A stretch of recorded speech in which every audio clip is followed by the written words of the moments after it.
آپ اپنی مرضی سے اس کے اندر کوئی تبدیلی نہیں کر سکتے۔ جس حکم کو چاہے اللہ تعالیٰ وہ ثابت رکھے، جس حکم کو چاہے وہ اللہ تعالیٰ منسوخ کر دے۔ نبی علیہ الصلوۃ والسلام کو اس کے اندر تبدیلی کا کوئی اختیار نہیں ہے، اور نہ ہی آپ کو یہ اختیار ہے کہ آپ خود جو ہے وہ نبی بن جائیں، نہیں، یہ اللہ تعالیٰ نے آپ کو نبی بنایا ہے۔ تو نبی علیہ الصلوۃ والسلام سے ان اختیارات کی نفی اس بات کی بین دلیل ہے کہ نبی علیہ الصلوۃ والسلام کے پاس ہر طرح کا اختیار نہیں ہے۔ نامی دلیل سورہ یونس کے اندر ہی اللہ تعالیٰ فرماتے ہیں قُل لَا أَمْلِكُ لِنَفْسِي ضَرًّا وَلَا نَفْعًا إِلَّا مَا شَاءَ اللَّهُ۔ اے نبی تو فرما دے میں اپنے لیے نہ نفع کا مالک ہوں نہ نقصان کا مالک ہوں مگر جو اللہ چاہے، یعنی میرے پاس اپنے آپ کو نفع اور نقصان پہنچانے کی ملکیت نہیں ہے، اختیار نہیں ہے۔ اللہ جو چاہے گا نفع ملے گا، جو چاہے گا مجھے نقصان ملے گا۔ یہاں سے بھی نبی علیہ الصلوۃ والسلام کے مختار کل ہونے کی نفی ہے۔ 10ویں آیت اللہ تبارک و تعالیٰ نے سورۃ المنافقون کے اندر فرمایا ہے سواء علیہم استغفرت لہم ام لم تستغفر لہم لن یغفر اللہ لہم ان اللہ لا یہدی القوم الفاسقین۔ نبی علیہ الصلوۃ والسلام کی آرزو اور تمنا تھی کہ جو نفاق کی حالت پر مرے ہیں میں ان کے لیے اللہ سے استغفار کروں، اللہ سے معافی طلب کروں، شاید اللہ تعالیٰ ان کو معاف کر دے، لیکن اللہ تبارک و تعالیٰ نے فرمایا برابر ہے ان کے اوپر، آپ ان کے لیے معافی مانگیں یا آپ ان کے لیے معافی نہ مانگے، اللہ تعالیٰ ہرگز ان کو معاف نہیں کرے گا۔ لن یغفر اللہ لہم، اللہ تعالیٰ انہیں ہرگز معاف نہیں کرے گا۔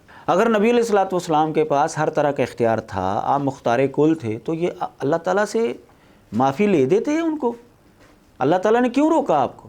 آپ نے استغفار کرنا چاہا ہے، آپ کو اختیار اگر تھا تو آپ اللہ سے معافی مانگ لیتے ہیں ان کے لیے، لیکن اللہ تعالیٰ نے فرمایا میں نے ان کو معاف نہیں کرنا، آپ جتنی مرضی ان کے لیے مغفرت کی دعائیں کرتے رہیں۔ یہ اور اس طرح کی جو دیگر آیات ہیں ہمیں بتاتی ہیں، جو ہمارے معاشرے میں یہ جملہ بعض لوگ جو ہے وہ بول دیتے ہیں کہ خدا کا پکڑا چھڑائے محمد، محمد دا پکڑا چھڑا کوئی نہیں سکتا۔ یہ آیات اس جملے کی، اس عقیدے کی سراسر جو ہے وہ نفی کر رہی ہے۔ اللہ تبارک و تعالیٰ منافقین کو عذاب دینا چاہتا ہے، نبی علیہ الصلوۃ والسلام چھڑانا چاہتے ہیں، تو کس کی بات جو ہے وہ مانی گئی؟ اللہ تبارک و تعالیٰ کی۔ نبی علیہ الصلوۃ والسلام چھڑانا چاہتے ہیں اللہ کے عذاب سے، اللہ کی پکڑ سے، اللہ تعالیٰ فرماتے ہیں میں نے نہیں ان کو چھوڑنا، میں نے نہیں ان کو معاف کرنا۔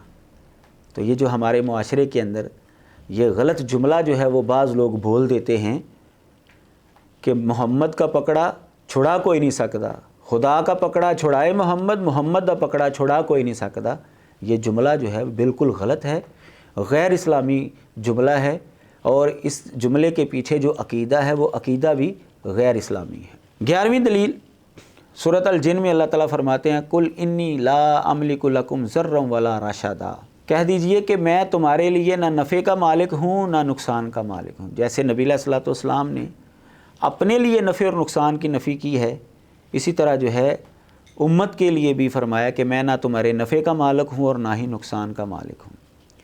اس سے بھی پتہ چلتا ہے کہ نبی علیہ الصلوۃ والسلام کے پاس ہر طرح کا اختیار نہیں ہے۔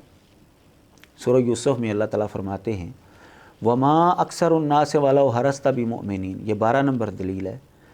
فرمایا کہ آپ حرص بھی کریں، اکثر لوگ ایمان لانے والے نہیں ہیں، یعنی نبی علیہ الصلوۃ والسلام حریص تھے اس بات کے اوپر کہ لوگ جو ہیں وہ جہنم سے بچ جائیں، کسی طریقے سے جنت کی طرف آ جائیں، ہدایت کے اوپر آ جائیں، لیکن اللہ تعالیٰ نے فرمایا آپ حرص بھی کریں گے نا تو اکثر لوگ ایمان نہیں لانے والے، اکثر لوگ بے ایمانی کی حالت میں ہی وہ مریں گے۔ اور ایسا ہی ہے نبی علیہ الصلوۃ والسلام کے زمانے سے لے کر آج تک آپ دیکھ لیں، 1444 ہجری جو ہے وہ ہو چکا ہے، تو آج بھی اکثریت جو ہے وہ کفر کی حالت پر ہی مر رہی ہے۔ مسلمانوں کی تعداد کافروں کے مقابلے میں تھوڑی ہے، زیادہ تعداد جو ہے وہ غیر مسلموں کی ہے۔ تو اللہ تبارک و تعالیٰ نے فرما دیا آپ حرص بھی کریں گے تو اکثر لوگ ایمان لانے والے نہیں ہیں۔ تو نبی علیہ الصلوۃ والسلام حرص کرتے تھے، آپ کی تمنا اور آرزو تھی، لیکن آپ اس کو پورا نہیں کر سکے اور نہ ہی اللہ سے پورا کروا سکے ہیں۔ معلوم ہوا کہ نبی علیہ الصلوۃ والسلام مختار کل نہیں ہیں۔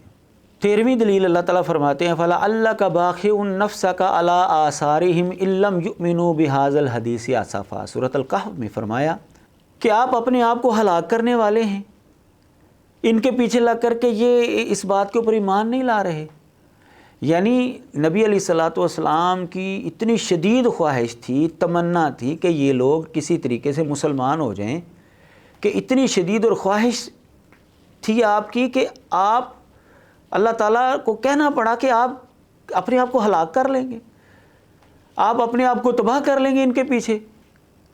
آپ کا کام جو ہے وہ صرف تبلیغ کرنا ہے، آپ نے تبلیغ کر دی، آپ کی ذمہ داری ختم ہو گئی، آپ ان کے پیچھے اپنے آپ کو ہلاک نہ کریں۔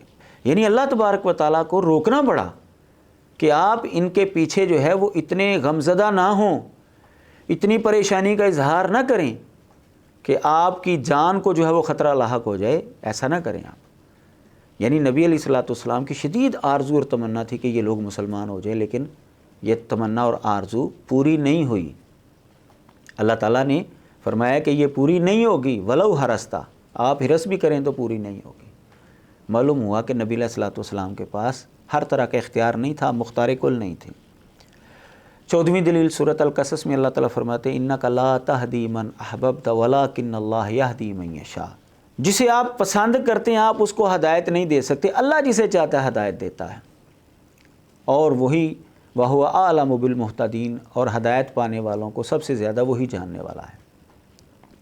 نبی علیہ الصلوۃ والسلام اپنی مرضی سے کسی کو ہدایت کے اوپر لگا نہیں سکتے، آپ رہنمائی تو کر سکتے ہیں، اور یہی نبی کی ذمہ داری ہوتی ہے، لوگوں کے سامنے جو ہے وہ ہدایت کا راستہ رکھ دیں، لیکن کسی کو زبردستی مسلمان بنا دیں، اس کو مسلمان ہونے کی توفیق بھی دے دے، نہیں، ایسا نہیں، یہ اللہ تعالیٰ کے پاس اختیار ہے۔ تو اللہ تعالیٰ نے فرمایا اِنَّکَ لَا تَهْدِی مَنْ أَحْبَبْتَ، جسے آپ پسند کرتے ہیں آپ اس کو ہدایت نہیں دے سکتے، یہ اللہ کی مرضی ہے، جسے چاہتا ہے ہدایت دیتا ہے۔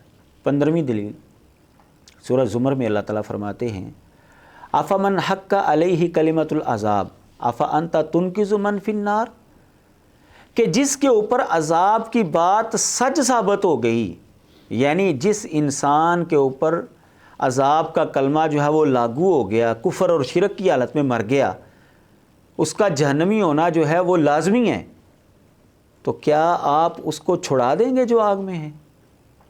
نہیں، یعنی یہ استفہام انکاریہ کہ آپ اس کو چھڑا نہیں سکتے۔ وہی جو پہلے بات ہوئی کہ خدا کا پکڑا چھڑائے محمد دا پکڑا چھڑا کوئی نہیں سکتا، اس کی نفی ہے اس کے اندر، کہ اللہ تعالیٰ فرماتے ہیں کہ جس کے اوپر عذاب لاگو ہو گیا، جس کا عذاب کے اندر جانا حتمی ہو گیا، آپ اس کو آگ سے نہیں بچا سکتے۔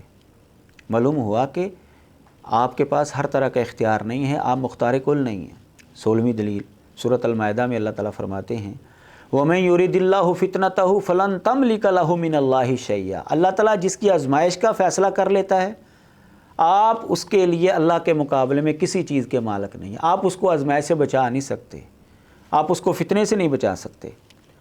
معلوم ہوا کہ آپ کے پاس ہر طرح کا اختیار نہیں ہے۔ سورۃ الانعام میں اللہ تعالیٰ فرماتے ہیں 17ویں یہ دلیل ہے وَإِن كَانَ كَبُرَ عَلَيْكَ إِعْرَاضُهُمْ فَإِنِ اسْتَطَعْتَ أَن تَبْتَغِيَ نَفَقًا فِي الْأَرْضِ أَوْ سُلَّمًا فِي السَّمَاءِ فَتَأْتِيَهُمْ بِآيَةٍ، نبی علیہ الصلوۃ والسلام سے مشرکین جو ہے وہ اپنی مرضی کا مطالبہ کرتے تھے کہ معجزہ دکھایا جائے، اپنی مرضی کا معجزہ مانگتے تھے۔ تو اللہ تبارک و تعالیٰ نے نبی علیہ الصلوۃ والسلام کو فرمایا کہ اگر تمہارے اوپر ان کا اعراض کرنا گراں گزرتا ہے تو ٹھیک ہے، پھر اگر تیرے اندر طاقت ہے تو زمین کے اندر کوئی سرنگ کھود لے یا آسمان پہ کوئی سیڑھی لگا لے، تو ان کے پاس نشانی لے آ اگر تمہارے اندر کوئی استطاعت اور طاقت ہے۔ یعنی کوئی بھی نبی اللہ تعالیٰ کی مرضی کے بغیر معجزہ نہیں دکھا سکتا۔ تو جب نبی اللہ کی مرضی کے بغیر معجزہ نہیں دکھا سکتا تو پھر اس کے پاس ہر طرح کا اختیار کیسے ہوا؟ نبی کی تو شدید خواہش ہوتی ہے کہ یہ لوگ مسلمان ہو جائیں، ان کی مرضی کا معجزہ دکھایا جائے اور یہ مسلمان ہو جائیں، لیکن اللہ تعالیٰ فرماتے ہیں کہ نہیں، ایسا نہیں ہے، یہ میری مرضی ہے کہ میں نے کون سا معجزہ اور کون سی نشانی ان کو دکھانی ہے اور کب دکھانی ہے، آپ کی ذمہ داری صرف ان کو پہنچا دینا ہے۔ اور اگر آپ سمجھتے ہیں آپ کے اوپر گراں گزرتا ہے ان کا ارادہ، تو ٹھیک ہے، آپ کے اندر اگر طاقت ہے تو پھر آپ کر کے دکھا لیں ان کو۔ یعنی اللہ تبارک و تعالیٰ یہ دنیا والوں کو سمجھا رہے ہیں کہ کوئی بھی نبی جو ہے وہ اپنی مرضی سے معجزہ نہیں دکھاتا، یہ اللہ کی مرضی سے معجزات ہوتے ہیں۔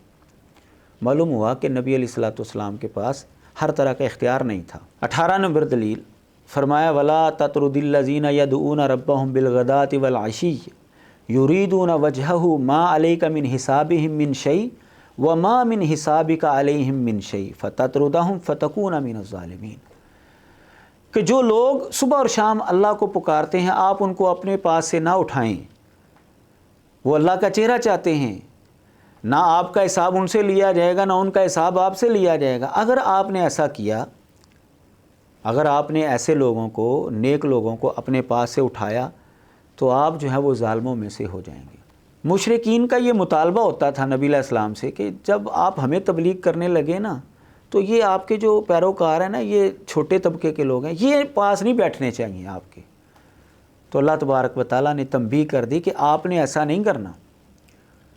مشرکین کے بڑے بڑے جو سردار ہیں ان کے ایمان کے لالچ میں آپ ان نیک لوگوں کو اپنی مجلس سے اٹھا دیں، آپ نے ایسا نہیں کرنا۔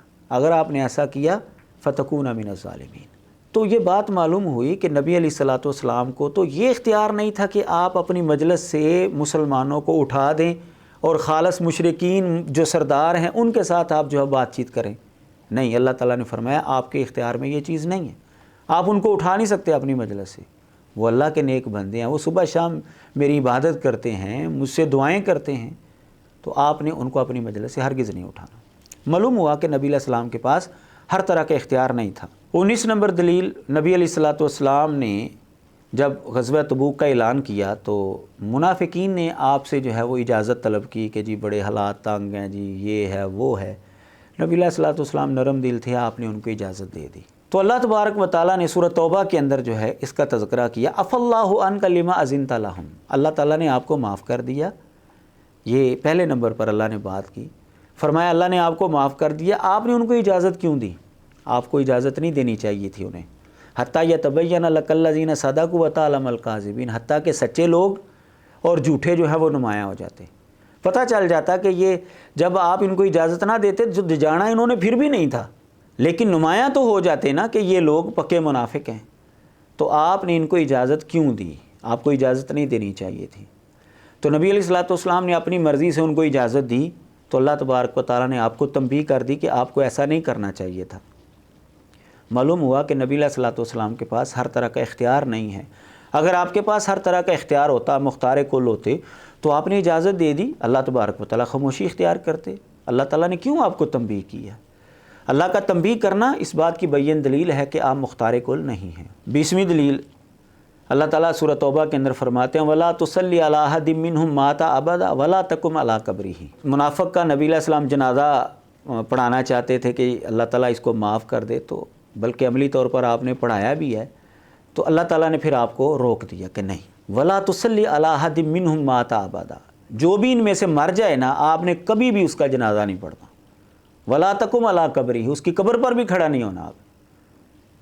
میت کو دفنانے کے بعد قبر کے اوپر کھڑے ہو کر آپ کو پتہ ہے کہ دعا مانگی جاتی ہے، میت کے ثابت قدم رہنے کی، جب فرشتے سوال کرنے کے لیے آئیں گے تو اللہ تعالیٰ نے فرما دیا کہ آپ نے جنازہ بھی نہیں پڑھنا، ان کی قبر پر بھی کھڑے نہیں ہونا۔ نبی علیہ السلام کی آرزو یہ تھی کہ آپ ان کا جنازہ پڑھائیں، منافقین کو معافی مل جائے، لیکن اللہ تعالیٰ نے آپ کو روک دیا۔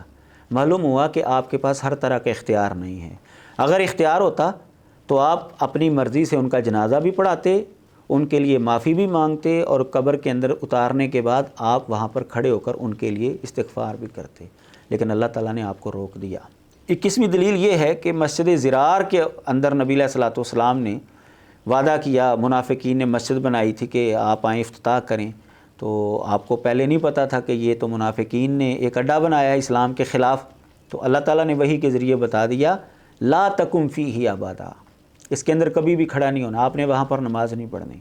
پھر آپ نے آرڈر دیا اور اس مسجد کو جو ہے وہ ختم کر دیا گیا کہ وہ اسلام کے خلاف مسجد جو ہے وہ بنائی گئی ہے، وہاں پر جو ہے وہ پراپوگنڈا کیا جائے گا اور غیر مسلموں کو جو ہے وہاں پر پناہ دی جائے گی، اور اس طرح کے کئی کام انہوں نے سوچے ہوئے تھے۔ تو نبی علیہ الصلوۃ والسلام نے وعدہ بھی کر لیا وہاں پر نوافل ادا کرنے کا، افتتاح کرنے کا، لیکن آپ اپنی اس آرزو کو پورا نہیں کر سکے کیونکہ اللہ تعالیٰ نے آپ کو روک دیا اور حقیقت حال آپ کے سامنے رکھ دی کہ یہ تو منافقین نے اسلام کے خلاف بنائی ہے۔ تو آپ اپنی اس آرزو کو پورا نہیں کر سکے، معلوم ہوا کہ آپ کے پاس ہر طرح کا اختیار نہیں ہے، آپ پابند تھے اللہ تعالیٰ کے حکم کے۔ 22ویں دلیل، سورۃ توبہ میں اللہ تعالیٰ فرماتے ہیں ما کان للنبی والذین آمنوا ان یستغفروا للمشرکین ولو کانوا اولی قربی من بعد ما تبین لهم انہم اصحاب الجحیم۔ نہ تو نبی کے لیے یہ جائز ہے اور نہ ہی ایمان والوں کے لیے کہ وہ مشرکین کے لیے استغفار کریں، خواہ ان کے قریبی رشتہ داری کیوں نہ ہوں، بعد اس کے کہ جب واضح ہو گیا کہ وہ جہنمی ہیں، یعنی جب ان کی موت کفر کی حالت پر آ گئی، شرک کی حالت پر آ گئی، تو نہ تو نبی ان کے لیے استغفار کر سکتا ہے اور نہ ہی ایمان والے ان کے لیے استغفار کر سکتے ہیں۔ تو اگر نبی علیہ الصلوۃ والسلام مختار کل ہوتے تو اللہ تبارک و تعالیٰ نے آپ کو استغفار کرنے کا اختیار کیوں نہیں دیا؟ معلوم ہوا کہ آپ کے پاس ہر طرح کا اختیار نہیں تھا۔ نبی علیہ الصلوۃ والسلام سے سوال ہوا تو آپ نے فرمایا میں کل بتاؤں گا اس کا جواب۔ سورۃ الکہف کے اندر اس واقعے کا تذکرہ موجود ہے، یہ 23ویں دلیل ہے۔ اللہ تعالیٰ فرماتے ہیں وَلَا تَقُولَنَّ لِشَيْءٍ إِنِّي فَاعِلٌ ذَلِكَ غَدًا إِلَّا أَن يَشَاءَ اللَّهُ۔ آپ اپنی مرضی سے اگلے دن جواب نہیں دے پائے، اللہ تعالیٰ نے وحی نہیں بھیجی، کیونکہ انشاءاللہ جو ہے وہ نہیں کہا گیا تھا۔ اللہ تعالیٰ فرماتے ہیں کسی چیز کے لیے آپ یہ نہ کہیں کہ میں کل اس کو کروں گا، مگر یہ کہ اللہ چاہے۔ انشاءاللہ آپ کہیں انشاءاللہ میں کل یہ کام، آپ اس طرح کا جملہ بولتے۔ نبی علیہ الصلوۃ والسلام نے کل جواب دینے کا کہا، لیکن اللہ تعالیٰ نے وحی نہیں اتاری۔ کتنے دنوں کے بعد اللہ تعالیٰ نے پھر آپ کو یہ تنبیہ کی کہ آپ نے ایسے جملہ جو ہے وہ بولنا۔ تو آپ کے اگر اختیار میں ہر چیز ہوتی تو آپ اگلے دن جواب دے دیتے، بلکہ اگلے دن کا بھی کیا انتظار کرنا تھا؟ آپ کے پاس ہر چیز کا اختیار موجود تھا، تو آپ اس کو اللہ تعالیٰ کو کہتے یا فرشتے کو کہتے مجھے بتاؤ اس کا جواب، اور میں جو ہے وہ اس کو جواب دے دیتا ہوں۔ معلوم ہوا کہ نبی علیہ الصلوۃ والسلام کے پاس ہر طرح کا اختیار نہیں تھا، وگرنہ آپ انتظار کیوں کرتے، کل کا وعدہ کیوں کرتے؟ اور اللہ تعالیٰ نے جب وحی روک دی تو آپ اس وحی کو کھلوا لیتے، ایسا آپ نہیں کر سکے۔ معلوم ہوا کہ آپ کے پاس ہر طرح کا اختیار نہیں ہے۔ نبی علیہ الصلوۃ والسلام نے ایک دفعہ اپنے اوپر شہد جو ہے وہ کسی وجہ سے حرام کر دیا، وہ آگے تفصیل جو ہے وہ ہم بیان کریں گے۔ تو اللہ تعالیٰ نے سورۃ تحریم کے اندر فرما دیا، یہ 24 نمبر دلیل ہے، یا ایھا النبی لما تحرم ما احل اللہ لک۔ اے نبی آپ کیوں وہ چیز حرام کر رہے ہیں جو اللہ نے آپ کے لیے حلال کی ہے؟ اللہ نے آپ کے لیے شہد کو حلال کیا، آپ کیوں حرام کر رہے ہیں اپنے اوپر؟ تو نبی علیہ الصلوۃ والسلام کے پاس تو کسی وجہ سے اپنے اوپر جو ہے وہ شہد حرام کر لیا، اس کا بھی اختیار نہیں ہے۔ اللہ تعالیٰ نے تنبیہ کر دی کہ آپ کو ایسا نہیں کرنا چاہیے تھا، فوراً جو ہے نبی علیہ الصلوۃ والسلام نے اپنی بات کو چھوڑ دیا۔ معلوم ہوا کہ نبی علیہ الصلوۃ والسلام کے پاس ہر طرح کے اختیار نہیں ہے، آپ مختار کل نہیں ہیں۔ 25ویں دلیل، نبی علیہ الصلوۃ والسلام نے حضرت عبداللہ بن ام مکتوم رضی اللہ تعالیٰ عنہ کا مجلس میں آنا جو ہے وہ پسند نہ کیا، کیونکہ مکے کے سردار کہا کرتے تھے کہ یہ آپ کے جو پیروکار ہیں یہ تو چھوٹے طبقے کے لوگ ہیں، جب آپ ہمیں تبلیغ کرنا چاہیں نا تو پھر ان کو نہ بیٹھنے دیا کریں۔ تو نبی علیہ السلام کی آرزو اور تمنا تھی کہ یہ لوگ بھی مسلمان ہو جائے، جہنم سے بچ جائیں۔ تو آپ نے ذرا ناگواری کا اظہار فرمایا تو اللہ تبارک و تعالیٰ نے فرمایا عبس وتولی ان جاءہ الاعمی۔ اگر نبی علیہ الصلوۃ والسلام کے پاس ہر طرح کا اختیار موجود ہے، آپ مختار کل تھے، تو اللہ تبارک و تعالیٰ نے آپ کو تنبیہ کیوں کی؟ آپ کو کیوں روکا اس کام سے کہ آپ نے ایسا نہیں کرنا؟ ایسے لوگوں کو، نیک لوگوں کو آپ نے اپنی مجلس سے نہیں اٹھانا اور ناگواری کا اظہار بھی نہیں کرنا آپ نے۔ معلوم ہوا کہ نبی علیہ الصلوۃ والسلام مختار کل نہیں ہیں، آپ کے پاس ہر طرح کا اختیار نہیں ہے۔ تو جو لوگ یہ موقف رکھتے ہیں کہ آپ کے پاس ہر طرح کا اختیار ہے، آپ مختار کل ہیں، ان کا نظریہ قرآن مجید کے سراسر خلاف ہے۔ وآخر دعوانا ان الحمد للہ رب العالمین۔